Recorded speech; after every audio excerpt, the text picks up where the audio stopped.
सुनो मेरी बात। बोलो।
महाराज छपाने की कोशिश मत करना, तुम छोटी रानी के साथ इतना बड़ा घात कर रहे।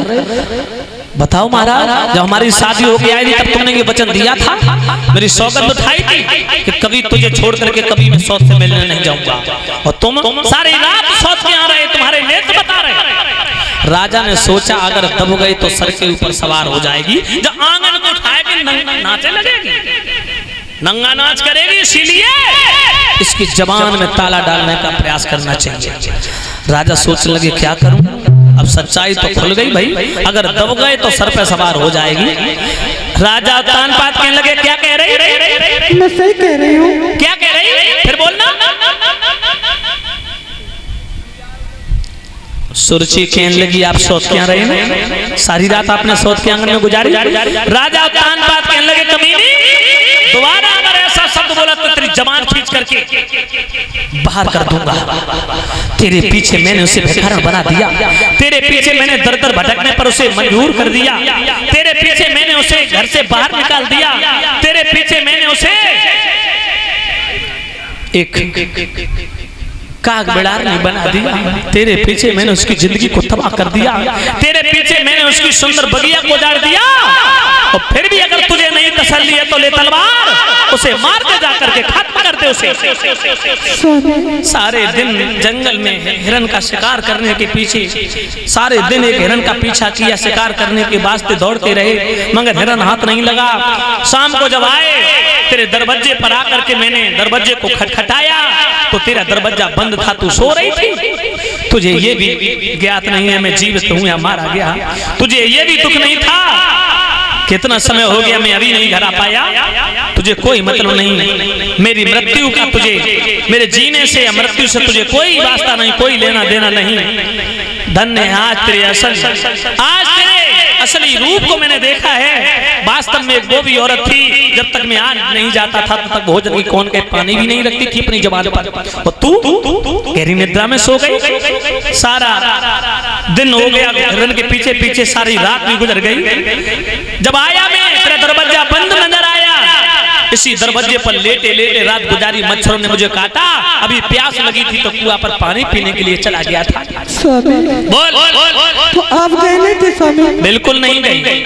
अगर उसके प्रति तूने एक भी शब्द कहा मेरे से तो तेरी जबान खींच करके घर से बाहर निकाल दूंगा नाक काट के। स्वामी स्वामी बोल हमसे भूल हो गई स्वामी, जो मैंने आपको बड़ा बुरा किया स्वामी, मुझे माफ कर दो।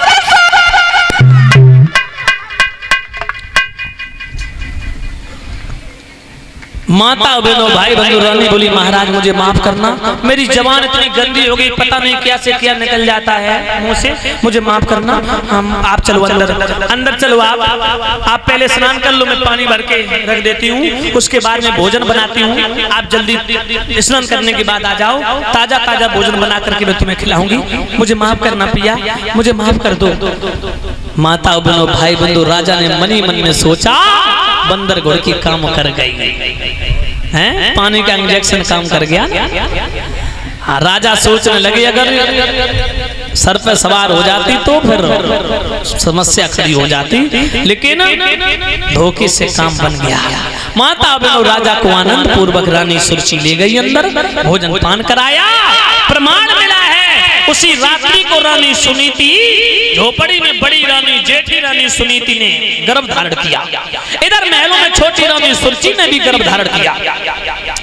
माता बहनों भाई बंधुओं, जब रानी सुनीति ने गर्भ धारण किया तो उसके पास में कोई दासी नहीं, और एक महलों में जो छोटी रानी सुरची ने गर्भ धारण किया, हजारों दासियां राजा उत्तानपाद ने उसकी सेवा में लगा दी, सेवा।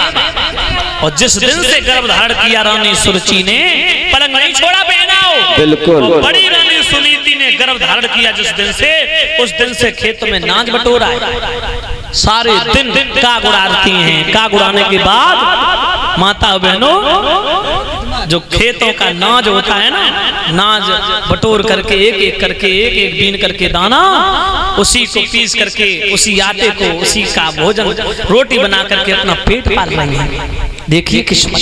समय बीतने के बाद माताओं दोनों रानियों के गर्भ से एक एक पुत्र प्राप्त हुआ, एक एक पुत्र प्रकट हुआ, लेकिन फर्क इतना हो गया